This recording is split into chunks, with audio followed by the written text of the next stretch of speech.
अगर आपका same knowledge है उसके साथ ज़्यादा मार्क्स ला सकते हो। मैंने खुद अपने फ्रेंड्स में देखा जो एम्स दिल्ली क्रैक किए थे, मैंने खुद अपने पर्सनल एक्सपीरियंस में ये चीज़ नोटिस की है एंड जूनियर्स में भी ये देखा है। यहाँ पे तुम्हारा नेगेटिव मार्क अगर आप करते हो तो आपका रैंक, स्पेशली मिड मार्क्स वाले जो स्टूडेंट्स होते हैं 630, 640, 650 वाले जो कट ऑफ के क्लोज जा रहे हैं, उनका एक नंबर नेगेटिव होने से बहुत रैंक स्लिप हो जाती है। एक टेस्ट सीरीज को या एक मॉक टेस्ट को जज कैसे करें? क्या वो क्राइटेरिया है जिसके बेसिस पे अगर स्टूडेंट कोई टेस्ट दे रहा है तो उसको ये भी तो पता लगे कि मैं टेस्ट दे रहा हूँ, उसका मेरे को फायदा डायरेक्टली नीट में मिलेगा कि नहीं मिलेगा? सो हेलो नीट स्पॉट के वासियों, क्या हाल है तुम लोगों के भाई लोग? आज फाइनली हम लोगों ने एक ऐसा काम कर दिखाया है जिससे भाई काफ़ी सारे लोग जो है इतने टाइम से इंतज़ार कर रहे थे। जी हाँ, फाइनली आज हमारे साथ हैं डॉक्टर आर्यन राज सिंह। बहुत सारी जनता ने तो भाई इन्हें देख देख के अपने नीट के एग्ज़ाम को क्रैक किया है और अभी भी बहुत सारे लोग इन्हें अपना आइडियल मानते हैं। तो उनसे कुछ सवाल पूछेंगे आज हम, जानेंगे कि नीट 2025 के पेपर को अटेम्प्ट करने की बेस्ट स्ट्रैटेजी क्या होने वाली है, प्लस ये भी जानेंगे भाई मॉक टेस्ट अच्छा वाला चुने कैसे, ये भी तो जानना जरूरी है। तो आर्यन सर, बहुत बहुत स्वागत है आपका नीट स्पॉट पे। Thank you so much for the invitation. और मेड टॉक सीजन 2 पे तो हम आपको बुलाने वाले हैं और वो हमारा पेंडिंग रहेगा, पर आज सबसे पहले आपसे हम ये सवाल पूछना चाहते हैं कि अगर मान लीजिए मैं एक स्टूडेंट हूँ, मुझे पेपर अटेम्प्ट करना है, क्या बेस्ट स्ट्रैटेजी होगी कि मैं अपने मार्क्स को मैक्सिमाइज कर सकूँ? ठीक है, सो फर्स्ट थिंग फर्स्ट, पहले आपको याद रखना है कि यार अभी जो आप पेपर अटेम्प्टिंग स्ट्रैटेजी क्रिएट करोगे अपने लिए, वो डायनेमिक होगी, उसमें चेंजेस आते रहेंगे एंड जैसे जैसे आप मॉक टेस्ट अटेम्प्ट करते जाओगे आप अपने आप को बेहतर जान पाओगे। ठीक है, आप खुद की स्ट्रैटेजी बेटर डेवलप कर पाओगे and finally towards the NEET exam, जब आप अभी से एवरी वीक अगर टेस्ट दे रहे हो, मॉक टेस्ट दे रहे हो, तो आप अपना पेपर अटेम्प्टिंग स्ट्रैटेजी फ्रीज कर पाओगे। ठीक है, अब ग्रॉसली आपको किन किन बातों का ध्यान रखना है मैं वो आपको बता दूंगा। ठीक है, तो गाइस पेन और पेपर अब लेके बैठ जाओ, क्योंकि अब आर्यन सर वो चीज बताने वाले हैं जो तुम्हारे लिए बहुत इंपॉर्टेंट होने वाली है। हाँ, जो फाइन चीजें होती हैं वो आप खुद डिफाइन कर लोगे। ठीक है, अपने लिए जैसे जैसे आप पेपर अटेम्प्ट करोगे। तो पेपर अटेम्प्टिंग स्ट्रैटेजी का यार इंपॉर्टेंस पहले आप समझ लो। ठीक है, तभी तो आप अच्छे से इम्बाइब करोगे कि क्यों करना जरूरी है, पहले वो समझ लेते हैं। सही बात। ठीक है, कि यार अगर आपका सेम नॉलेज है उसके साथ ज्यादा मार्क्स ला सकते हो। मैंने खुद अपने फ्रेंड्स में देखा जो एम्स दिल्ली क्रैक किए थे, मैंने खुद अपने पर्सनल एक्सपीरियंस में ये चीज़ नोटिस की है एंड जूनियर्स में भी ये देखा है कि जिनका अच्छा पेपर अटेम्प्टिंग स्ट्रैटेजी था वो सेम मार्क्स के साथ बेटर परफॉर्म कर पा रहे थे। ये ऑल द मोर इम्पॉर्टेंट हो जाता है उन स्टूडेंट्स के लिए जो अभी 500 to 550 के अबव स्कोर कर रहे हैं। सो जो 650, 690 के आसपास स्कोर कर रहा है वो पेपर अटेम्प्टिंग स्ट्रैटेजी सॉलिडिफाई करना चाहता है, वो उधर मार्क्स नहीं खोना चाहता कि गड़बड़ी हो जाए उसका पेपर अटेम्प्टिंग में। ठीक है, और जो 500, 550 पे अटका हुआ है वो बच्चा मैक्सिमाइज करना चाहता है। ठीक है, सही, राइट। तो अब पहली चीज आपको पेपर अटेम्प्टिंग स्ट्रैटेजी में ये याद रखना है कि you should be able to see all the questions. 180 question है, आपको सभी क्वेश्चन से गो थ्रू होना है वो 180 मिनट में। राइट, अब कुछ स्टूडेंट क्या करते हैं, वो कुछ 10वें या 11वें क्वेश्चन पे अटक गए तो उस पर ईगो फाइट करने लगते हैं। वो चीज आपको नहीं करनी, ईगो फाइट लग गए उसी पे ही। हाँ, नहीं, उधर आपको फाइट मारना नहीं है। आपको दिख रहा है कि ये क्वेश्चन आपसे नहीं होगा, ये लोडेड क्वेश्चन है, हैवी क्वेश्चन है, या फिर वो चैप्टर्स है जो आपने पढ़ा नहीं है, रिवाइज नहीं किया, आप कॉन्फिडेंट नहीं हो उस पॉइंट ऑफ टाइम पे कि आप इसको डील कर लोगे, तो उसको राउंड 2 के लिए रख लो। Which brings me to point number 2 कि आपको 2 राउंड में पेपर अटेम्प्ट करने हैं। ठीक है, पहले राउंड में सब कुछ मत सॉल्व करने की कोशिश करो, क्योंकि जब आप सेकंड राउंड में रिविजिट करोगे ना क्वेश्चन, तो एक फ्रेश माइंड से जब आप फ्रेश पर्सपेक्टिव के साथ पेपर सॉल्व करोगे, वो क्वेश्चन सॉल्व करोगे, तो आप शायद आंसर तक पहुंच जाओ। ये मेरे साथ कई बार हुआ कि पहली बार में मैं अटक जाता हूँ, मैं रिकॉल नहीं कर पा रहा हूँ क्या फॉर्मूला यूज करूँ, क्लियरली नहीं सोच पा रहा हूँ। ठीक है, सेकेंड टाइम तो मैंने उसको क्या किया, सर्कल कर दिया उस क्वेश्चन को। अब सेकेंड टाइम में जब आया पूरा पेपर खत्म करने के बाद, देन मैं उसको अटेम्प्ट कर रहा हूँ तो मेरे से हो जा रहा है। It happens. तो इसलिए 2 राउंड में सॉल्व करना इज गुड। ठीक, तो पहला राउंड आपने कर लिया, ठीक, और दूसरे राउंड में आप उन क्वेश्चन को सॉल्व कर रहे हो जिसमें कैलकुलेशन था, जिसमें आप अटक जा रहे थे, आप रिकॉल नहीं कर पा रहे थे, ऑप्शंस आपको कंफ्यूजिंग लग रहे थे, उस पॉइंट ऑफ टाइम पे आप कॉन्फिडेंट नहीं थे कि यार ये मैं सही कर रहा हूँ कि नहीं, तो उनको आपने सेकंड राउंड में डील कर लिया। ठीक है, अब पॉइंट नंबर 3, जब भी आप पेपर कर रहे हो आपको हर क्वेश्चन को केयरफुली पढ़ना है। ठीक है, क्योंकि देखो यार यहाँ पे तुम्हारा नेगेटिव मार्क अगर आप करते हो तो आपका रैंक स्पेशली मिड मार्क्स वाले जो स्टूडेंट्स होते हैं 630, 640, 650 वाले जो कट ऑफ के क्लोज जा रहे हैं, उनका एक नंबर नेगेटिव होने से बहुत रैंक स्लिप हो जाती है। हाँ, राइट, ये चीज इस बार हमने देखा था, बहुत इस बार देखा था।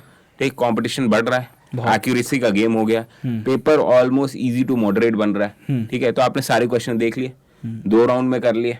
ठीक है, तो इससे आपका चांस ऑफ एक्यूरेसी बढ़ जाता है, स्पेशली उन क्वेश्चंस के लिए जिसमें आपको डाउट था सेकंड राउंड में। ठीक है, अब आप जब कोई भी क्वेश्चन पढ़ रहे हो फर्स्ट राउंड या second round, this is uniform. ठीक है, दिस इज यूनिवर्सल कि आप अगर एमसीक्यू भी आज के दिन में प्रैक्टिस कर रहे हो ना, अगर बच्चा भी कर रहा है, तो उसको केयरफुली पढ़ने की आदत होनी चाहिए। ठीक, केयरफुली पढ़ना मतलब क्या है, जैसे आप बचपन में लाइन ऐसे पढ़ते थे ना, ठीक है, वैसे आपको एमसीक्यू अपना बेसिकली कि उंगली या पेन को ग्रेज करते हुए पेन से या उंगली से आपको जाना है, ताकि कोई भी कीवर्ड मिस ना हो। कीवर्ड कुछ क्वेश्चंस ऐसे होते हैं, राइट। अगर मैं आपको एक एग्जांपल दूं, ठीक है, so this is a home based high yield test series book. Okay, इसमें 20 फुल सिलेबस टेस्ट है, 10 लेवल 1, 10 लेवल 2 है, and this is available on Amazon। अगर किसी को परचेज करना है तो हमने लिंक जो है वो इस वीडियो के डिस्क्रिप्शन बॉक्स में भी दे दिया है, प्लस आपको आई बटन पे भी जाके डायरेक्टली अगर आप परचेज करना चाहो तो प्रोडक्ट सेक्शन से हमारे जाके परचेज कर सकते हो। रिलायबल टेस्ट सीरीज नहीं है, तो this is the one you can opt for. ठीक है, तो इसमें अगर आप देखोगे यार, एक क्वेश्चन मैं आपको दिखाना चाहूंगा।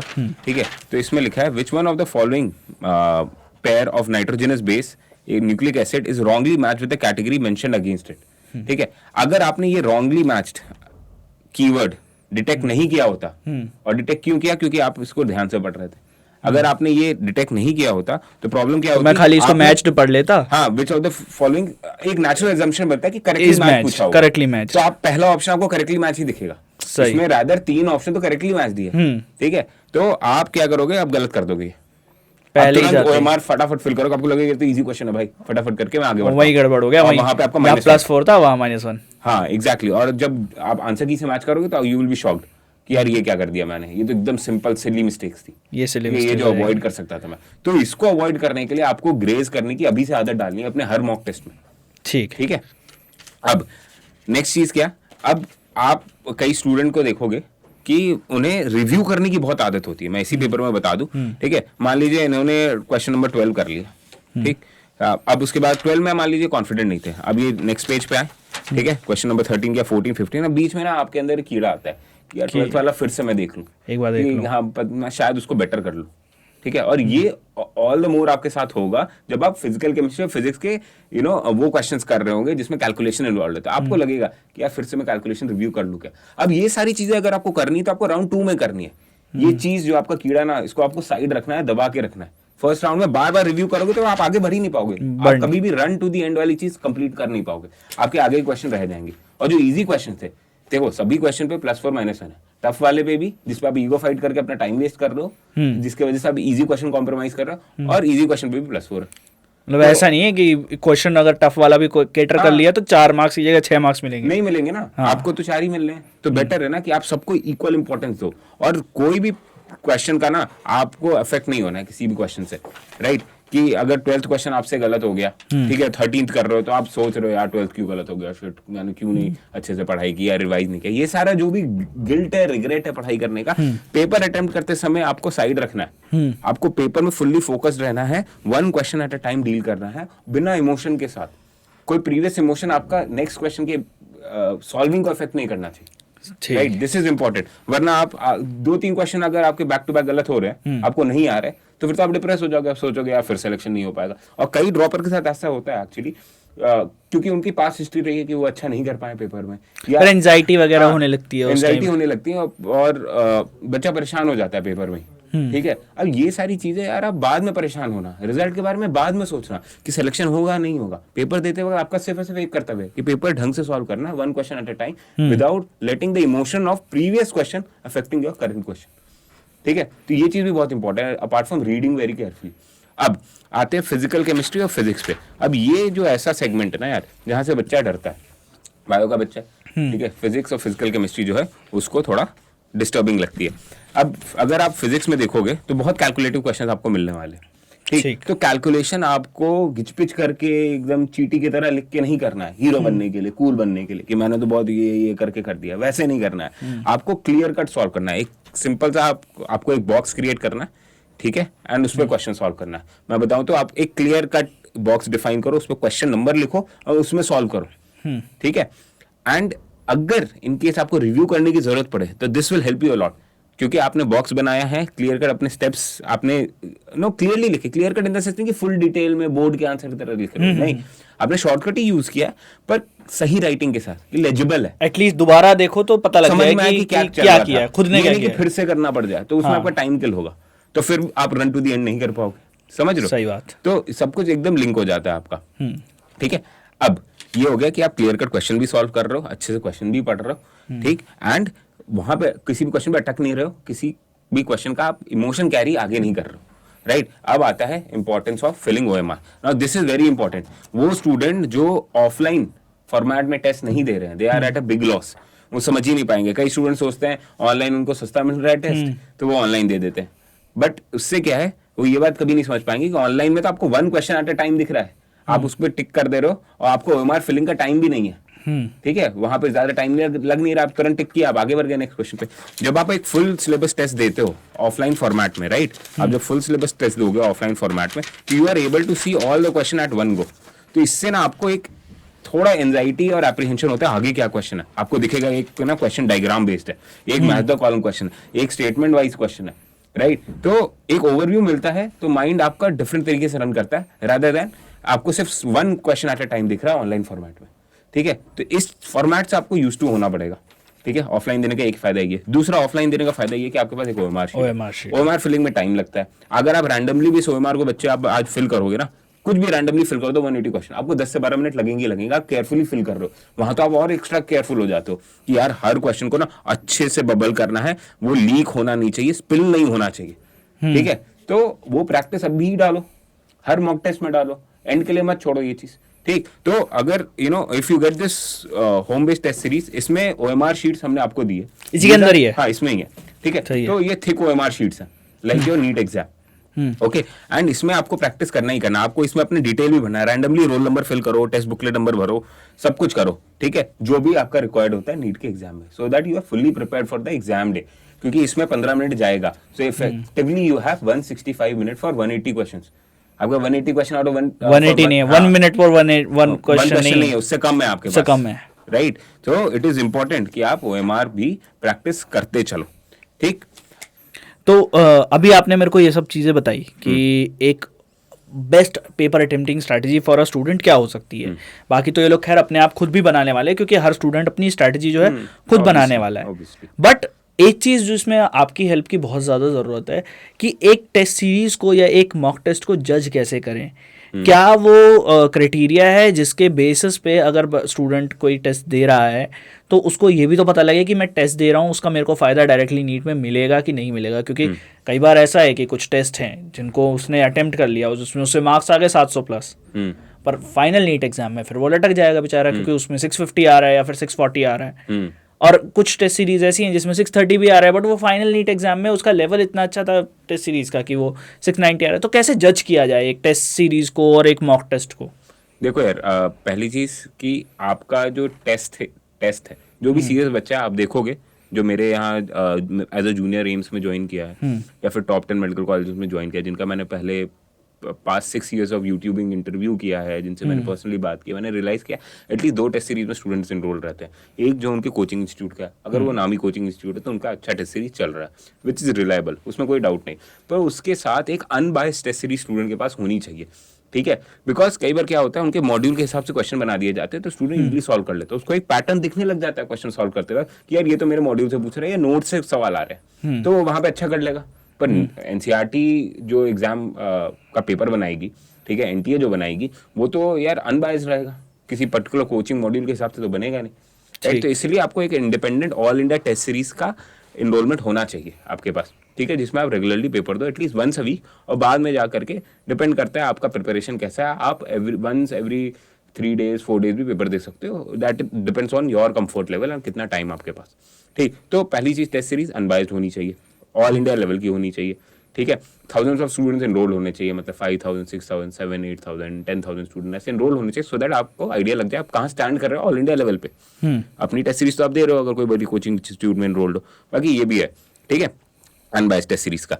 अब टेस्ट सीरीज का पेपर कैसा होना चाहिए मैं वो बता दूं आपको, इट इज इंपॉर्टेंट, ठीक है। तो हमने यही चीज करने की कोशिश की है अपने होम बेस्ड टेस्ट सीरीज में कि all the different type of question which is possible from NCERT, तो हमने एनसीईआरटी के बियॉन्ड नहीं गए, एनसीईआरटी के बाउंड्रीज को रिस्पेक्ट किया, उसी में से क्वेश्चन फ्रेम किए, पर different kind of question frame किए। फॉर एग्जांपल अगर मैं ये आपको टेस्ट में दिखाऊं तो हमने सिंगल ऑप्शन करेक्ट तो सारे ही ठीक है, बट उसमें कुछ स्मॉल स्टेम क्वेश्चन है, कुछ लॉन्ग स्टेम क्वेश्चन है, और ऐसा नहीं कि पहले स्मॉल स्मॉल स्मॉल स्मॉल दे दिया अचानक से एक साथ लॉन्ग दे दिया, ठीक है। तो टीचर्स ने ऐसे क्वेश्चन क्रिएट किए हैं कि लॉन्ग स्मॉल जो है उनकी अच्छे से मिक्स बैग अप्रोच बनाई है, ब्लेंड अच्छा किया है, ठीक है। उसके बाद आपको असर्शन रीजन के क्वेश्चन होने चाहिए जो कि आपको मिल जाएंगे, देन आपके पास स्टेटमेंट वाले क्वेश्चन होने चाहिए, मैच द कॉलम होना चाहिए। अब मैच द कॉलम का भी मैं एक टेक्निक बताऊं स्टूडेंट को सॉल्व करते वक्त कि आप कई बार देखोगे आप सिंगल कॉलम मैच कर लोगे, उसके बाद आपको ऑप्शन दिख जाएगा, तो उसमें पूरा मैच करने की जरूरत नहीं है, वहां पे टाइम सेव कर लो। ये भी एक कॉलम मैच द कॉलम वाले क्वेश्चंस के लिए एक अटेम्प्टिंग स्ट्रेटजी कि मतलब पहला आंसर कौन सा सही है उसी में ही पता लग जाएगा कि फिर उन दो ऑप्शन में खेलना है। ऑप्शन उसके हिसाब से बैठ जाते हैं मैच द कॉलम में। कई बार होगा कि दो ऑप्शन आप मैच कर लोगे ना, मैच द कॉलम के दो कॉलम मैच कर लिए, उसके बाद आपको ऑप्शन मिल जाएगा कि क्या सही है आपका, ठीक है। उसके बाद डायग्राम बेस्ड क्वेश्चंस, क्योंकि स्टूडेंट इससे कई बार डर जाते हैं, ठीक है, तो डायग्राम बेस्ड क्वेश्चन भी हमने इसमें इंक्लूड किया है। फिजिक्स में भी आप देखोगे तो सभी टाइप के क्वेश्चन इंक्लूड किए गए, ठीक है, लोडेड क्वेश्चंस भी है, लाइट क्वेश्चंस भी है, वन लाइनर भी है, एंड लॉन्ग स्टेम क्वेश्चंस भी हैं, ठीक है, और ट्रिकी क्वेश्चंस भी डाले हैं जानबूझ के, क्योंकि स्टूडेंट कई बार ओवर कॉन्फिडेंट हो जाता है, स्पीड में सॉल्व करो तो वो भूल जाता है ग्रेज करके पढ़ना है, ठीक है, तो wrongly matched, which of the following is incorrect, इस टाइप के क्वेश्चन पूछे गए, which of the following is correct की जगह which of the following is incorrect, उस टाइप के क्वेश्चन पूछे गए।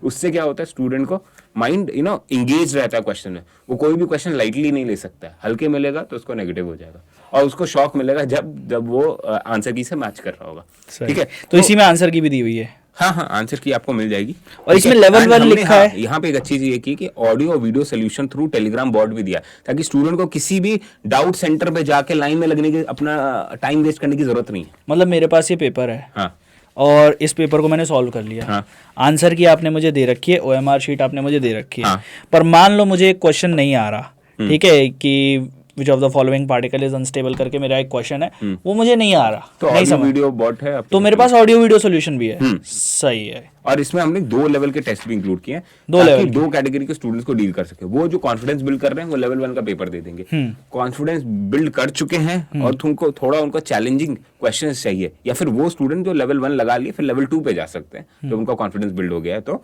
ठीक है। लेवल 2 में हमने थोड़े स्पाइसी क्वेश्चंस ऐड किए, अब वो एनसीईआरटी के डोमेन के ही हैं, एनसीईआरटी के बाहर से कुछ नहीं पूछ रहे, ठीक है। फिजिक्स में भी केमिस्ट्री में भी सब कुछ वही लिमिटेड कॉन्सेप्ट्स हैं, बट उनको डिफरेंट तरीके से प्रेजेंट किया गया है। एक ही क्वेश्चन को 10 तरीके से पूछा जा सकता है, तो हम वो तरीके से क्वेश्चन को पूछ रहे हैं स्टूडेंट से, सो दैट उनको सोचने पे मजबूर किया जाए, थोड़ा उनको ब्रेनस्टॉर्म करना पड़े, राइट। सही, ठीक ठीक ठीक ठीक।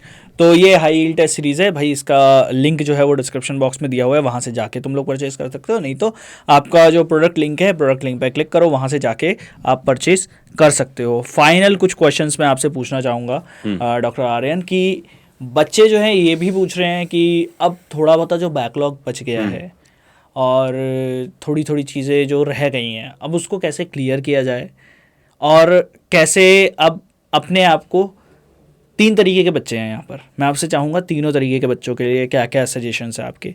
एक जो एम्स दिल्ली, मैमसी, इन सब कॉलेजेस के लिए टारगेट कर रहे हैं, वो 700+ के लिए टारगेट कर रहे हैं, और अभी के लिए अपनी तैयारी को उस फेज़ में ले जाना चाहते हैं, एक्सेलरेट करना चाहते हैं। एक वही जो 550-600 वाले बच्चे हैं जो कट ऑफ क्लियर करना चाह रहे हैं, और एक बच्चे जो अभी 400 पे बट वो आना चाह रहे हैं 600-700 तक, जो आने की कोशिश कर रहे हैं, तो कितना मैक्सिमम वो आ सकते हैं। तो तीनों कैटेगरी के बच्चे क्या क्या चीज़ करें, प्लस अभी एग्ज़ाम से पहले उनकी अब क्या स्ट्रैटेजी में चेंजेस हल्के हल्के आने शुरू हो जाने चाहिए। ठीक है, पहला एग्ज़ाम की स्ट्रैटेजी में क्या चेंज आना चाहिए उनके, कि मॉक टेस्ट उनको फ्रीक्वेंटली देना है, ठीक है, 1 a week, ठीक। जो बच्चे 690 आप समझ लो 650 के अबव है, वो बाद में जा करके जब 1 महीना रह जाएगा तो 2 a week भी दे सकते हैं मॉक टेस्ट, ठीक है। जो 500 के अबव हैं, 650 तक पहुंचना चाहते हैं, कट ऑफ क्रॉस करना चाहते हैं, वो वंस अ वीक दें और अपने वीक एरियाज को अच्छे से एनालाइज करें। ये 650 के लिए सही नहीं है, क्योंकि 650 का देखो वीक एरिया जो भी होगा ना वो ट्रांजिएंट होगा, उनका कोई वीक एरिया सच नहीं होता है, ठीक है, उन स्टूडेंट्स का। और उनका बस पेपर में गलतियां हो जाती हैं, उनके सिली मिस्टेक्स होते हैं, उनके वीक एरियाज नहीं होते हैं, तो उसके लिए वो ज़्यादा पेपर देते हैं, ज़्यादा एमसीक्यू प्रैक्टिस करते हैं ताकि अपनी एक्यूरेसी इंप्रूव करे। जो 500 पे बच्चा है या 550 पे जो 650 पहुंचना चाहता है, उसके एक्चुअल वीक एरियाज हैं जिसके वो क्वेश्चन कितने बार भी लगा ले, क्योंकि कॉन्सेप्ट क्लियर नहीं है वो गलत ही करेगा।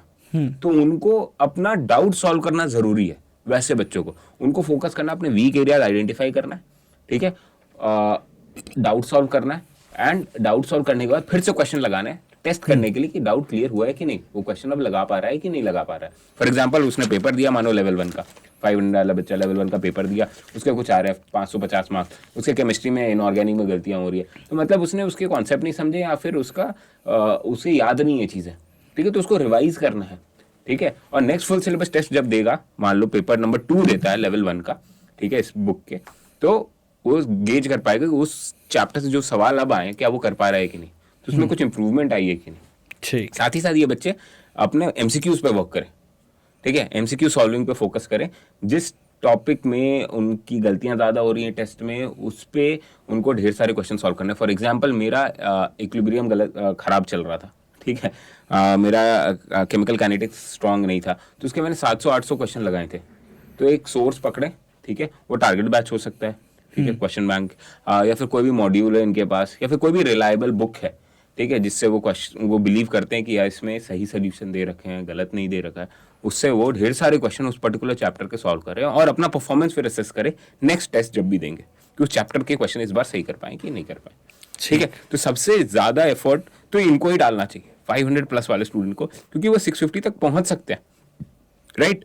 अब उन स्टूडेंट की बात करते हैं जो लेट स्टार्ट किए थे, उनको लेट अपना पोटेंशियल रियलाइज हुआ कि भाई वो भी कर सकते हैं, इतना कोई वो नहीं है, रॉकेट साइंस नहीं है नीट क्रैक करना, कंसिस्टेंटली पढ़ेंगे तो निकल जाएगा। बट वो लेट शुरू किए तो ज़्यादा कंसिस्टेंसी दिखा नहीं पाए, अब वो अभी 400 पे हैं, 500 के बिलो चल रहे हैं, 300 पे हैं, ठीक है। तो उन्हें एडमिट करना पड़ेगा कि उन्होंने गलती तो की है, लेट स्टार्ट किया। तो इसका मतलब ये नहीं कि इस नीट के लिए वो पढ़ना छोड़ देंगे, जितना पढ़ सकते हैं पढ़ें, अपना बेस्ट एफर्ट दें, ठीक है, जितने वीक एरियाज को डील कर सकते हैं वो डील करें, कोशिश करें 500-550 तक पहुंचे, because that would be a good entry point for them for next year. क्योंकि कहीं ना कहीं उनको मालूम है कि यार नेक्स्ट ईयर ही उनका हो पाएगा, ठीक है, इस ईयर को वो अपना एक मॉक अटेम्प्ट समझ सकते हैं, बट एक सीरियस मॉक अटेम्प्ट जिसमें वो ऑल इन जा रहे हैं, वैसे ही टेस्ट सीरीज में इनरोल कर रहे हैं जैसा एक 690 वाला बच्चा इनरोल करना। पढ़ाई उनको एज अ टॉपर ही करनी है, भले ही वो टॉप नहीं कर रहे हैं अभी, पर उनका इंटेंट वैसा ही होना चाहिए कि जैसे एक 690 वाला बच्चा सीरियसनेस के साथ पढ़ रहा है, सीरियसली टेस्ट दे रहा है, रिवाइज कर रहा है, वीक एरिया आइडेंटिफाई कर रहा है, जैसे एक 500 वाला बच्चा 650 के कट ऑफ को क्रॉस करने के लिए फाइट मार रहा है, वैसे ही उनको भी फाइट मारनी है। तो उनके इंटेंट में, इंटेंसिटी में और रिविजन पैटर्न में कोई कमी नहीं होनी चाहिए। बस उनकी एक रियलिटी ये अभी है कि यार उनका 300 नंबर आ रहा है, तो ये बच्चे अगर फाइट मारेंगे, ठीक है, जितने दिन रह गए हैं, 60, 70, 80 दिन इनके हाथ में रह गए, फाइट मारेंगे तो वो देख पाएंगे कि यार वो 150-200 नंबर का जंप मार पा रहे हैं, ठीक है, and this will give them confidence next year के अटेम्प्ट में कि भाई मैंने 70-80 दिन की पढ़ाई में इतना बड़ा जंप क्रिएट कर दिया, तो मेरे पास तो अभी 1 साल है, तो मैं अगर सीरियसली पढ़ूंगा तो मैं यूजुअली क्यों नहीं फोड़ सकता नेक्स्ट ईयर। सही बात है, बिल्कुल सही, बिल्कुल। तो भाई तुम लोगों को होपफुली ये चीज़ जो है वो ये चीज़ें समझ आई होंगी। अभी और भी सवाल पूछेंगे डॉक्टर आर्यन से, और नेक्स्ट टाइम के लिए हम लोग ये भी पूछेंगे भाई मेड टॉक्स का जो अपना फॉर्मेट है भाई, पूरी जर्नी जानेंगे, ऐसे थोड़ी छोड़ देंगे पूरी जर्नी जानेंगे। तो फाइनल एक रिमार्क्स जो है वो हम आपसे लेना चाहेंगे कि अभी के टाइम पे स्टूडेंट्स को आप क्या बोलना चाहोगे, और क्या फाइनल रिमार्क्स होंगे कि 80 दिन में अब कैसे अपने आप को एक मेडिकल कॉलेज में, एक ड्रीम मेडिकल कॉलेज में अपने आप को लाकर खड़ा करें वो। ठीक है, तो यार बस मैं फाइनली ये कहना चाहूँगा यार कि आपको ना बहुत ज़्यादा टेंशन नहीं लेनी है आउटकम के बारे में, ठीक है, you have to enjoy the grind. अभी जो 80 दिन रह गए हैं आपके हाथ में, 70-80 दिन, जब भी आप ये वीडियो देख रहे हो, अब you have to enjoy whatever you are going through. आपको बहुत आगे का नहीं सोचना, आपका डायरेक्शन फिक्स है, आप पढ़ाई कर रहे हो, सिंसियरली पढ़ो, ईमानदारी से पढ़ो, चीटिंग मत करो, ठीक है, हाफ एस मत करो, मतलब you have to fully commit to the process of enjoying every day of your NEET preparation. आपको इन आउट ऐसे नहीं रखना है कि कभी मन किया पढ़ लिया, कभी मन किया नहीं पढ़ा। रोज पढ़ो, शिद्दत से पढ़ो, अच्छे से पढ़ो, अपना जो भी रूटीन बना है उसको फॉलो करो, ठीक है। अच्छे से सोना है, उठना है, उठ के टाइम वेस्ट नहीं करना है, अपना प्री प्लान रखना है डे। मालूम है फिजिक्स के इतने सवाल करने हैं, इतना चैप्टर कवर करना है, केमिस्ट्री के इतना, बायो के इतना, डे वाइज अपना बना के चलो। सोने से पहले प्लान नेक्स्ट डे का बना लो, उसको बस फॉलो करो आंख बंद करके। बहुत आपको चेंजेस नहीं करने हैं अपने डेली रूटीन में, ठीक। बस ये बोलूँगा कि फुली कमिट करो, ठीक है। एंड बस just be plainly busy with your NEET preparation. Left right नहीं देखना है आपको, डिसहार्टन नहीं होना है इस पॉइंट ऑफ टाइम पे किसी और का मार्क्स देख करके, किसी और की परफॉर्मेंस देख करके, ठीक। आपके पास ऑलरेडी बहुत सारी चीज़ें करने को है, ठीक है। आपके पास टेस्ट सीरीज है, आपके पास क्वेश्चन बैंक है, आपके पास रिविजन का मटेरियल है, आपके पास सब कुछ है, बस उसको अच्छे से यूज़ करना है, right. And all the best, keep hustling. अपने ऊपर फेथ जो है पूरा रखना है, पूरा भरोसा रखना है। You have to believe in yourself, because if you are not going to believe in yourself, no one is gonna do it for you, ठीक है। It is your life, it is your result, you are already 17-18 year old, ठीक है। तो half heartedly चीज़ें मत करो, seriously low. And ये आपको बिलीव करना पड़ेगा कि आप अगर अच्छे से एफर्ट डाल रहे हो तो आपको अच्छा रिजल्ट मिलेगा, ठीक है। थोड़ा देर से मिलेगा, ठीक है। आप पहले इनसिंसियर थे, अभी आपको रिजल्ट नहीं मिल रहा, अब सिंसियरली काम करोगे तो आगे चल के आपको एक अच्छा रिजल्ट मिलेगा। तो गाइज, अपने जो भी मॉक टेस्ट के मार्क्स तुम्हारे अभी करंटली आ रहे हैं, कमेंट सेक्शन में एक बार ड्रॉप डाउन कर दो। देखते हैं नीट एग्ज़ाम तक जब तुम वापस इस वीडियो पे आओगे तुम्हारे मार्क्स कितने इम्प्रूव हुए हैं और इस वीडियो ने तुम्हें किस तरीके से हेल्प किया है। अगर तुम्हारे को एक तुम्हारा ड्रीम मेडिकल कॉलेज मिल जाता है, अभी जो तुम्हारी करंट स्टेट है उससे इम्प्रूव करके तुम वहाँ तक पहुँच जाते हो कि तुम अपना ड्रीम मेडिकल कॉलेज ले लेते हो, आई प्रॉमिस यू कि मैं तुम्हें मिलवाऊंगा कपिल सर से और आर्यन सर से, दोनों से मिलवाऊंगा। एंड ये मेरे ऊपर रहा, ठीक है। ठीक है, thank you very much, signing off, bye bye.